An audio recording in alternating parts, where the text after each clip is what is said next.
পটল চিকেনের রেসিপি যদি না খেয়ে থাকেন তাহলে অবশ্যই খাবেন, খুবই মজাদার একটি রেসিপি। তো এখানে আমি পটল নিয়ে নিয়েছিলাম অনেকগুলো, আর সাথে মাংস তো লাগবেই যেহেতু পটল চিকেনের।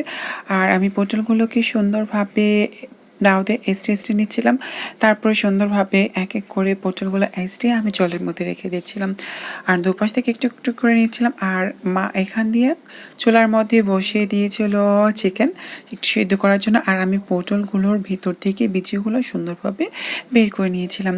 দেখুন একদম ভেতরটা ফাঁপা হয়ে গিয়েছিল। এইভাবে করে কিন্তু আমি পুরো সবগুলো পটলের ভিতর থেকে বের করে নিয়েছি চামচের পিছন সাইড থেকে। তো আপনারা আপনাদের মতন করে নেবেন, আশা করছি খুবই ভালো লাগবে। আমার কাছে কিন্তু খুবই টেস্টি লেগেছিল, এই জন্য আমি বলতেছি। তো আপনারা পুরো ভিডিওটা দেখবেন, দেখে অবশ্যই কমেন্টে জানাবেন কেমন লেগেছে এই রেসিপিটি। একদম শর্টকাটভাবে আপনারা কিন্তু ইজিভাবে নিতে পারেন। আর আমি দেখুন সবগুলো পটল এইভাবে করে নিয়ে নিয়েছি।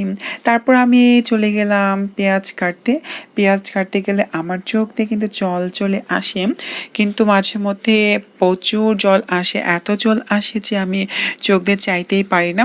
তারপর আমি বেশ কিছু পিস নিয়েছিলাম, কারণ পেঁয়াজগুলো তো লাগবে। আর এদিক দিয়ে মা হচ্ছে চিকেনগুলোকে খুব ভালো করে সিদ্ধ করে নিয়েছিল, তারপর উঠিয়ে নিয়েছিলাম। তারপরে হচ্ছে আমি রসুন কাটতেছি, রসুনগুলোকে সুন্দরভাবে আমি কেটে ঝুড়ি ঝুড়ি করে নিয়ে নিয়েছিলাম, কারণ রসুন পেঁয়াজ এগুলা যদি না কাটা হয় তাহলে তো ভালোভাবে আমি বাটতে পারবো না, যদি পেঁয়াজ বাটি নাই। আর মা এইখানে হচ্ছে কড়াইতে তেল দিয়ে দিয়েছিল, যেহেতু আমাদের পটল ভর্তা করবে।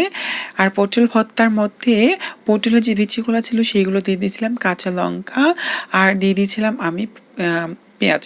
তো এই দিক দিয়ে আমি মাংসগুলোকে সুন্দরভাবে কেটে তারপরে পাটার মধ্যে নিয়ে তারপরে পোতা দিয়ে সুন্দর করে ছেঁচে নিচ্ছিলাম, নিয়ে তারপরে হচ্ছে আমি ভালো করে পাটার মধ্যে বেটে নিয়েছিলাম, কারণ পাটার মধ্যে ভালো করে না বাটলে তো আমি পটলের ভিতরে সুন্দর করে ভিতরে দিতে পারবো না, আর পোটটা যদি না ভরি তাহলে কিন্তু ভালো লাগবে না।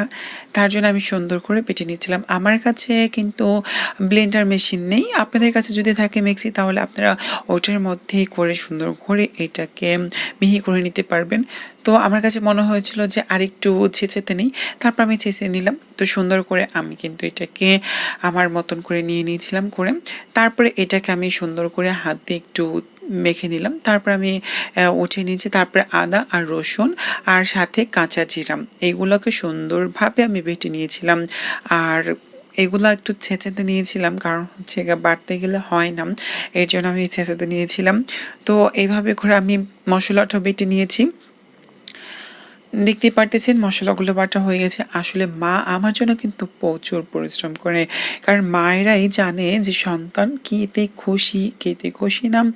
তো আমি এদিক দিয়ে বাড়তেছিলাম, আর মা ওখান দিয়ে কিন্তু পটলের যে ভর্তা করব সেটা সুন্দর করে করতেছিল। আর এখান থেকে আমার মশলাগুলো মোটামুটিভাবে বাটা হয়ে গিয়েছে। তো আমি তারপরে একটা পাত্রে উঠিয়ে নিলাম। এটা হচ্ছে মাটির পাত্র, অনেকগুলা মাটির পাত্র আছে, তো মাটির পাত্রের মধ্যে আমি এইগুলো উঠিয়ে নিলাম।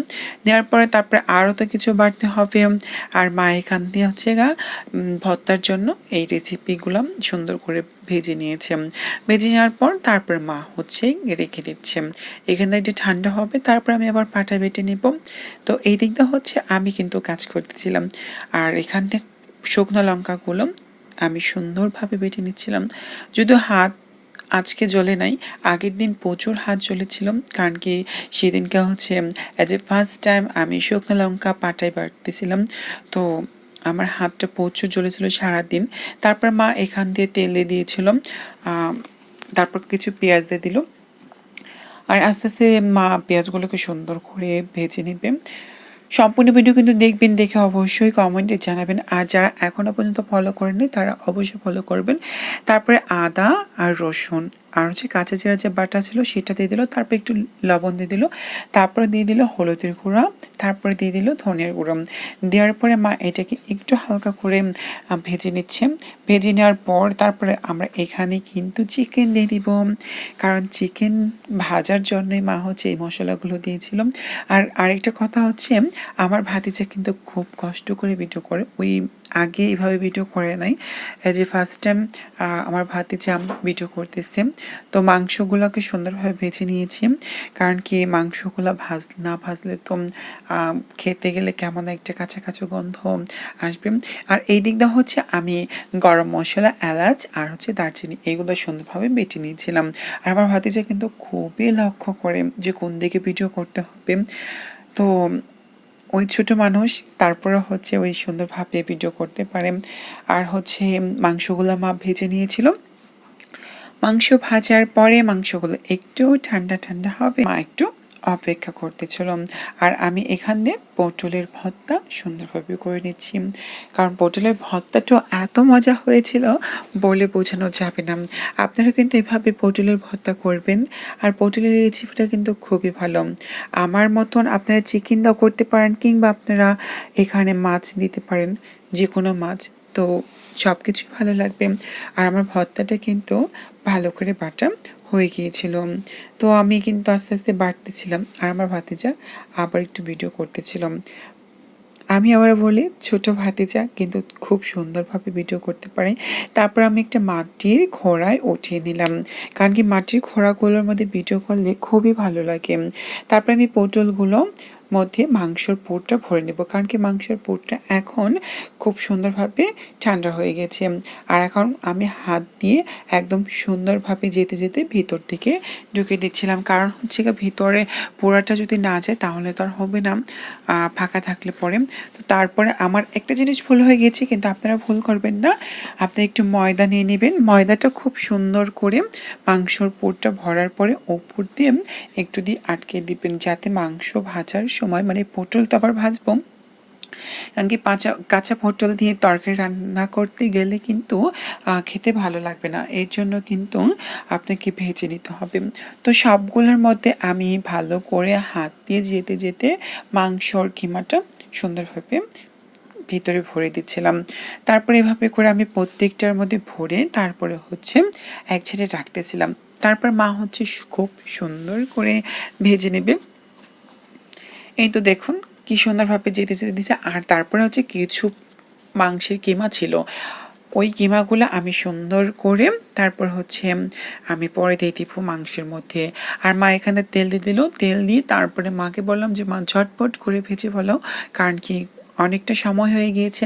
আমার আবার গানের ক্লাস ছিল সেদিনকে, তো আমি তারপরে হচ্ছে গানের ক্লাসের জন্য খুবই প্রস্তুতি নিচ্ছিলাম। তারপরে যাব গানের ক্লাসে। আমি কিন্তু সে তখনকার খেতেও পারি নাই, পরে খেয়েছিলাম, খুবই টেস্টি হয়েছিল খাবারটা। তো মাংস এটা ভাজার সময় কিন্তু মাংস কিছুটা বের হয়ে গিয়েছিল, যেহেতু আমি আগে বলেছি যে এটার মুখের মধ্যে একটু আটা বা ময়দা দিয়ে দিতে হবে। তারপরে যে কিছু পেঁয়াজ ছিল, ওইটা পেঁয়াজগুলো আবার আমরা ওই কড়ার মধ্যে দিয়ে দিলাম, কারণ কি যেহেতু মাংস ভাজা হয়েছে পটলের সাথে, এই জন্য এটা আমি করতে দিইনি, আমাকে ধুতে দিইনি।